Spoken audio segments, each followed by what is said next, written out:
What's happening? Of course, you know it's your boy B High Radio Shouty, and as always, I got my podcast partner off in this thing, DJ Toomp. What's good with it, boss? ATL banger, man. Y'all already know I'm here, man. What's happening? I mean, Toomp, you out here. Now he's back, bigger and blacker in this thing, Toomp. First of all, every time I hit you up, you're leaving out of the studio with somebody, man. I mean, what you been working on in these streets behind folks' backs? Hey, man, I got a few little things. I think I got one on Ross, new joint. Ooh. Yeah. They just called and asked for some information, you know. Okay, so, then. You know how they be saying, hey, is that a sample? No. You know what I mean? Those are strikes. Now, what was that flavor that you sent to Ross, though, Toomp? It was really more like, it sounded like it could be like an intro song, but it's hard, though. Yeah. I think he called it Imperial. Ooh. But just this real hard beat. It ain't nothing for the club. Just some hard shit for him to rap to. You know what I mean? Okay.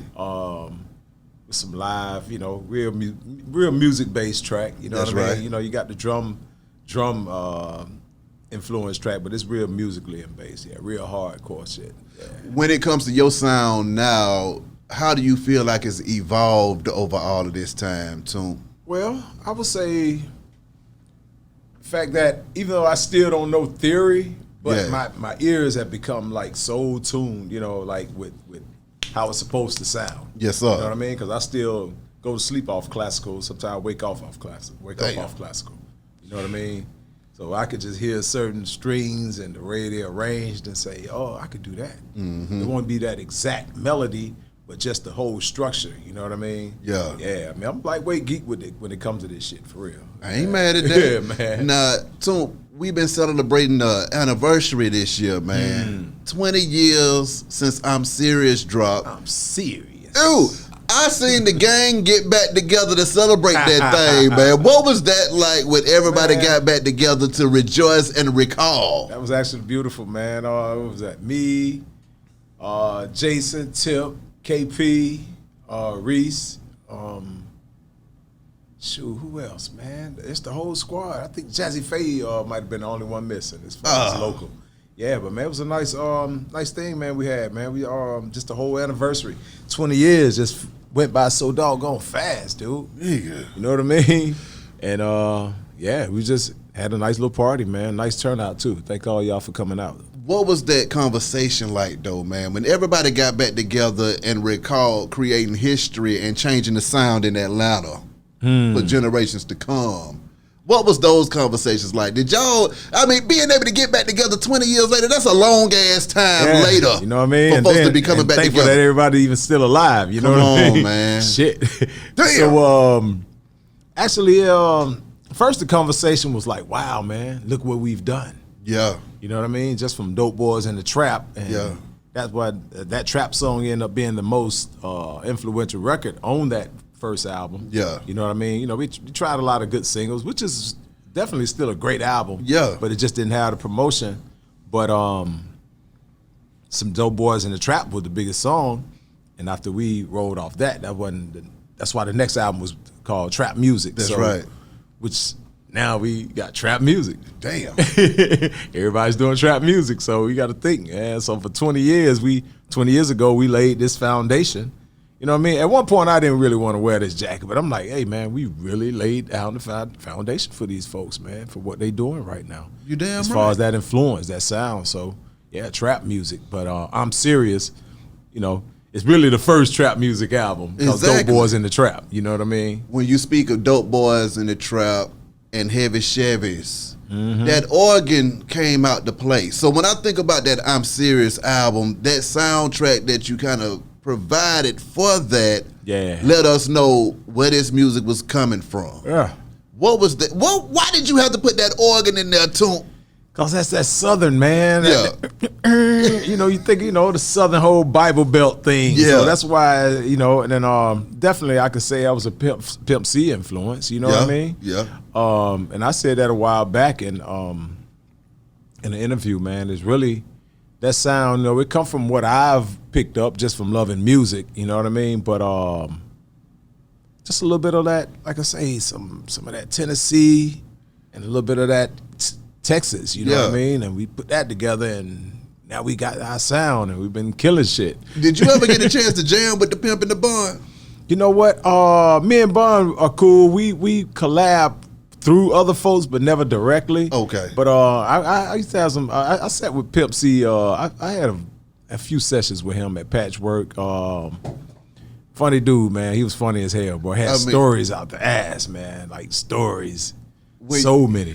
When you think about folks like Pimp C and those stories, man, I mean, in that legendary stuff that you've been a part of, what goes through your mind at those times too? And then what the hell was that session like with the Pimp at Patchwork? What up, though, Kurt? Chilling, just smoking good. He be chilling, man, and he'll keep him something to drink in there. But he used to work with, I think Pimp had the ASR 10, the Roland R8 drum machine. So he would sync that Roland R8 drum machine with the ASR 10. And man, that whole sound that you hear from Break 'Em Off something, Pimp was actually on them beats, man. That was a lot of people still, you know, a lot of new generation, they love Pimp C, but they don't know that man was literally a producer. Like he was actually putting tracks together. Same thing with Tip from the beginning, you know. Tip was producing too. So when y'all came with that Do It then, first of all, you hear that Do It, and that makes you say, okay, Toomp done tapped into his 2 Live Crew days again. Okay, talk about putting that banger together, because that was another one of those standout joints. Yeah, Do It, and I'm gonna tell you, you looking good, so they show on your ass, and one thing about that song right there, was a strong record, but it was kind of hard to make a clean version of that because he's saying that ass and you know, throughout the song, and definitely, you know, keeping it 100. That was an influence of Bag That Ass Up. You know what I mean? Yeah. The tempo and everything. You know, it was a little influence there. Okay. So that's one thing a lot of producers don't really admit, but you know, a lot of times you got a lot of your hit records where you can say that was an influence of this. I'm one of the honest ones who will say what the influence was. But yeah, Do It, baby, stick it, baby. We had the girls come through there and do the hook or whatnot. It was just an exciting album, actually, man. And from just doing that record, we thought that would have been like the next single. But like I say, it was kind of hard to make a good, clean version of that song. But that's still one of people's favorites off that album, is that Do It. Yeah. That time in your life, though, Toomp, working with a young T.I., hitting your stride with this production thing, man. What was your goal for that album when y'all were putting that thing together, and where did you see it going, and that versus how it turned out? Man, it kind of take you back to where, like when Dre said the South got something to say, we felt like we had something to say. Yeah. Because you got to think, my goal really, when I left from Miami, cause like I was still back and forth. I might stay down there mostly. You know, I was down there mostly. But when I decided to really plant both feet back in my hometown, one of my goals for leaving Miami was to get with LaFace Records, because that's all I heard about. I was like, oh, these new. And see, I remember Rico and them. I used to be making they dance tapes, and I'm like, oh man, these niggas producing and shit. Let me get back to the crib. You know what I mean? And you know, a lot of people remember me from the Shy-D production and whatnot. Yeah. But just like I said, from being in Miami for so long, I kind of lost touch of what was really happening. So when LaFace and them came here, that's what I was hearing about, and I knew that was my goal and my mission, to get back up here and get with LaFace. Didn't know how.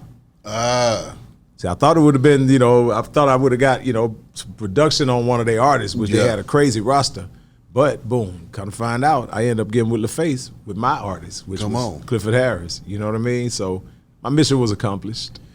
When you heard that I'm Serious finished product, man, what was that feeling like when y'all heard? Because you got yourself, Jazzy Faye, Pharrell, and everybody's bringing their A game on that thing. Yeah. How did y'all feel about that project when you mixed that thing down, mastered it, and heard it back? Man, we felt that it was a masterpiece because we covered so many areas. It wasn't just this one sound. You know what I mean? That's one thing about Tip's flow. He could jump on any type beat. You know, his patterns were more like on some kind of East Coast, Southern East Coast type shit. Yeah. So we felt that we had a very well-rounded album as far as, you know, the real down south. Then we had the kind of East Coast and a little bit of West Coast on it. You know what I mean? It was a mixture of everything. I felt it was a masterpiece. It just wasn't promoted right. You know what I mean? So what was going through your mind when y'all dropped it? and it didn't move like it was supposed to move. However, people understood exactly what the hell y'all had just did. Yeah. And then what factors does major label promotions play in the success of a record? Yeah, well, first thing I would say is, well, just to put it in a nutshell, to just say what could have gone wrong. Yeah. Like, like you say, today, I mean, people still look at that as they reasonable doubt. You know what exactly. I mean? But around that time, that's when L.A. had sold LaFace Records. And that's why even on the song I'm Serious, he said, L.A. gone, I ain't got a deal no more. TIP ain't real no more. So all the politics was going on while we were working on that album. Oh. And a little bit after that, KP was basically after the label was sold, KP was really the only one up there still repping LaFace. You know what I mean? And really we're repping Tip because he's the one who brought Tip to LaFace. Yeah. So it got to the point where really the label wasn't really behind it. They were still trying to figure, out the rest of their roster, the Outkast, the Goody Mob, and everybody else. They really didn't know what to do with Tip at that point. What was going through y'all mind when you looked up and all of them politics was happening and LA was on his way out the damn door and y'all had just got in there? Well, like you said, like the first question, like you say, we was really wondering, like, damn, like, man, we thought this shit was jamming. Yeah. You know what I mean? Like, at first, I was looking around at us. Yeah. Like, is this shit our fault? Damn. You know what I mean? Yeah. Like, man, like, boy, my ears. Y'all niggas ain't hear what we hearing in here? Yeah, like, I think it was mixed good, and I think we had a great selection of songs as far as variety. Mm-hmm. But, yeah, we started blaming ourselves for a minute, But then when, and that's when later on we started learning the politics. I learned a whole lot. That experience taught me, Tip and Jason and KP a whole lot about as far as a label really, really being behind their artists. Yeah. And that's why really it was like a big gap. Because they released I'm Serious, then I think Pussy Popper, they put that out. I was like, okay, how y'all gonna clean that one up? Honestly, we was wondering if they were gonna even do Dope Boys in the Trap. I was wondering how cool would that be, for a person to be talking about selling dope, on a single, on a record that's a regular rotation. But that shit cracked through, it made it through the cracks. They went crazy as hell. And but actually, when that song took off, that was really on the strength of me, Jason, and Tip, really just getting on our grind with the mixtapes. You know what I mean? In the streets. Yeah. We put those out, and next thing you know, we started doing shows all around the Southeast and hitting Virginia and the Carolinas. So that really Dope Boys in the Trap was like paying motherfuckers' bills for a while. Yeah. That way, that's really one. Like I say, that's really one of the reasons why that next album was, trap music, because we just knew that was the sound that people wanted. Were there any songs that you and Tip did for I'm Serious that didn't make the album that we still haven't heard? Real fucking hip hop head. Honestly, man, believe it or not, I try not to say too much, but yeah, we're talking about re-releasing that album. Ooh. Because dude actually own the masters to that now. All right now. And there's about a good 7 songs that didn't make the album. So on the deluxe package, are you guys serious? may have those 7 unreleased songs. Yeah, hell yeah, it's about 7. I mean, what is the flavor on those 7? What vein are they in? Because see, you can take it to Do It, you can take it to Dope Boys in the Trap, you can take it to Say Hello. I don't know which way you took it to. What the hell was going on the record? You got one called, see, what's crazy, 3 of those songs are from the demo that got Tip the deal. My God. VIP. Yeah. Another one called Stay Down. And another one called What Kind of Nigga You Is. Yeah, that What Kind of Nigga was hard, bro. And it kind of, and it the way he approached it, it reminded you of Juvenile, huh? Yeah, old crab ass, some with a ab ass. You know how you be like, oh, some such ass. Yeah, he doing that through the whole song, like Jonah, saying some slick shit. It's a hard beat too. It's hard.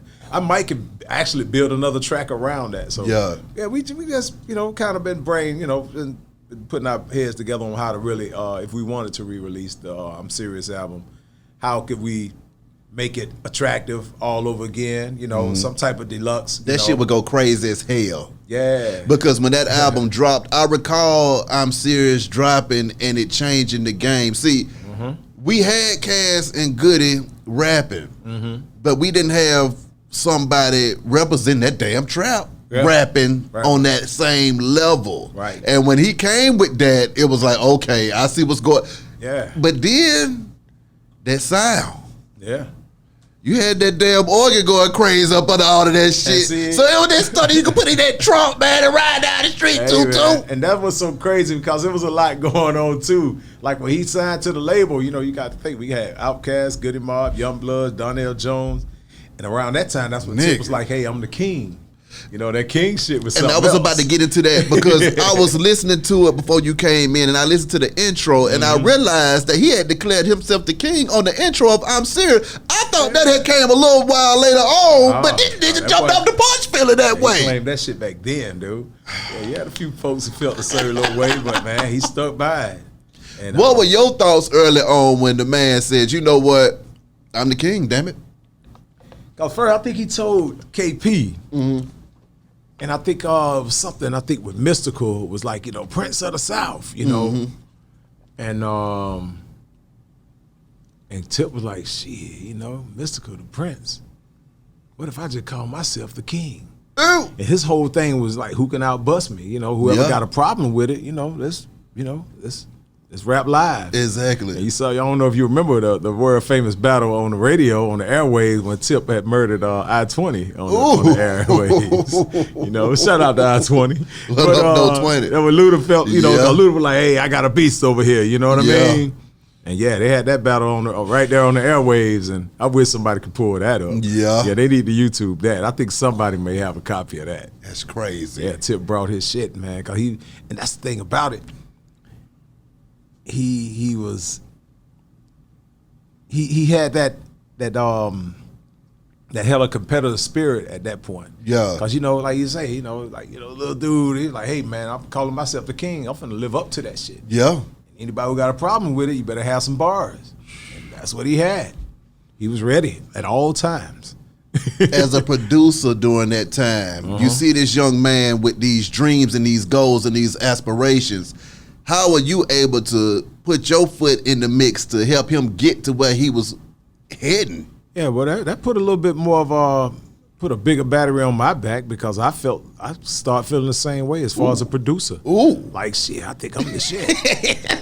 Like, I sit in here, by myself, I could actually put an album together. I'm great at this shit. Yeah. And, excuse me.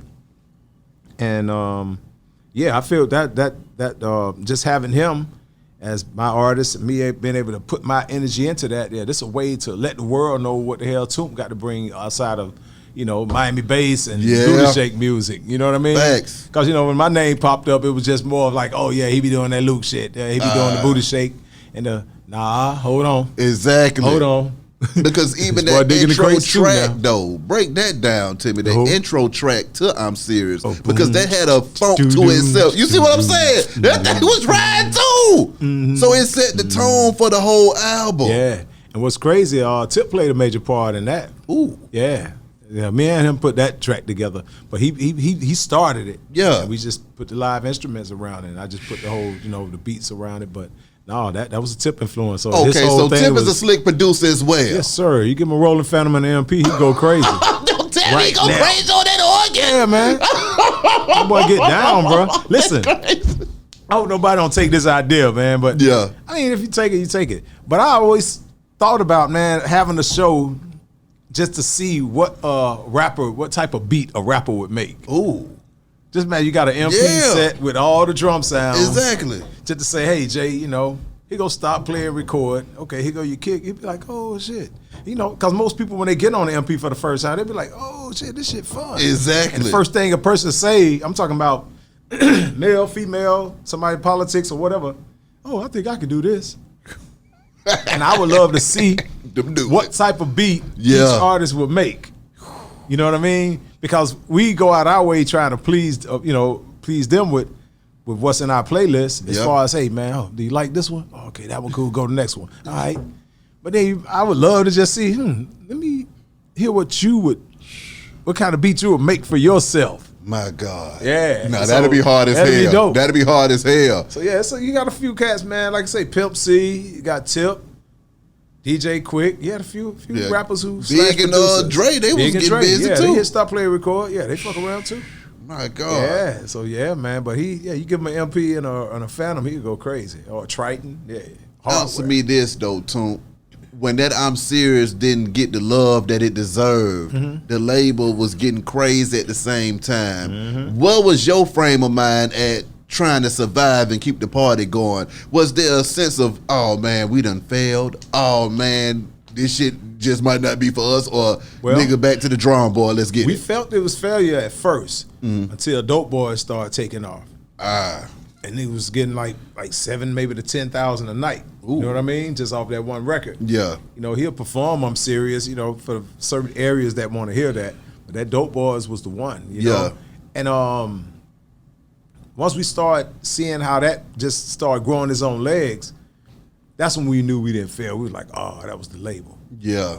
And when we were ready to do a video for Dope Boys in the Trap, like I said, that was the time when basically LA was about to get up out of there. Yeah. And his whole thing, he was still trying to figure out what the hell the trap was.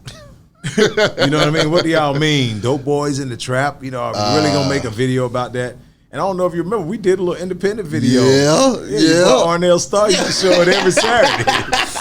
Arnell, long live him. Yeah, man. Yes, long live Arnell Star. Talk about that video shooting that thing, man.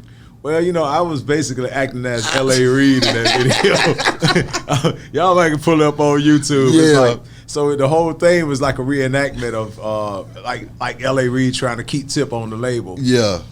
And I'm calling him, and he wakes up, and he in the bed with, you know, got 2 females in the bed with him and whatnot.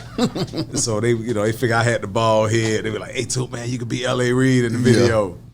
And hey man, it was some little shit we put together. And what's crazy, we actually went to New York and played that video for him too, man. That nigga looked at us like we were crazy, man. But that's when we knew we were ready to get off the label around that point, man. But it was so, like you say, we were introduced, and I hate that he was, you know, because a lot of people came into the game with the silver spoon and took right off, you know, on tour buses, no van trips, tour buses immediately. My God. But with us, man, we had to grind it out, man, you know, and that's something that a lot of people haven't experienced. Like, okay, you figure, okay, boom, we got a deal, we with a major label. That means we got a real bag behind us. We had to turn around and really hit this shit like we was independent again, renting our own vans. And I'd have been there my damn self. Yeah, man, and all that. So, but that really just prepared us for the next move when we went to Atlantic, you know. But Atlantic, you know, they wanted to get behind our next single. They kept telling us to come with another single, and that's when we brought 24s. Yeah. And so, you know, that opened the doors. But yeah, man, but I'm Serious, still classic album. I still ride to it at least once or twice a year. I let it play. Okay. Hell yeah. Okay. And it's wild because when you hear them songs, it's always that one song on it. You be like, damn, I forgot about this one. Yeah. You know what I mean? My favorite was Heavy Chevy's. I love that song right there. That track was crazy. It had the whole gang on there. Yeah. Dope Boys in the Trap, that was just the Atlanta anthem and theme song. So, I mean, when I went to the bounce every weekend, we rode to the bounce listening to it. And when we got to the bounce, we danced to it and got crunk to it. That boy say he crack a key across his knee. It sound good, but nobody crack no key across their knee. I mean, it's just how bad he was. That man was just cold-blooded. Keys in the grill of the Brougham. How can you fit that many keys in the grill of the Brougham? Oh, man. So all that shit sound good. Yeah, man. But, you know, like you say, that was the anthem, man. And it was going crazy. That wasn't really reality, but, you know. That's the art part. That's the art part, man. Exactly. And so when it comes to the creative and all of that stuff with it, though, Toomp, as a creative, where do you rank I'm Serious as an introductory album for a legendary artist? What you mean, ranking it? Like against Reasonable Doubt or against 400 Degrees. Well, Jew had a record before 400 Degrees. That was his second one. But let me see who else first. Southern Player Listed, Cadillac Music, Soul Food. See, I could give it that because even the even on the Southern Playalistic album, it did great, but the other albums did greater. You know what I mean? And I would say it's like it was an intro of Clifford Harris, you know, just to let y'all know, all right, it's a little young cat from Atlanta. He rap his ass off, you know what I mean? Women love him. Young dude with an old soul, got a lot of slick shit to say. Yeah. You know what I mean? So that album still introduced him as a man and as a artist, you know what I mean? But it was just really a setup, you know, for the next, you know. But I still think it was shit. I still, from 1 to 10, I still rate I'm Serious by like an 8 and some change. Yes, sir. Yeah.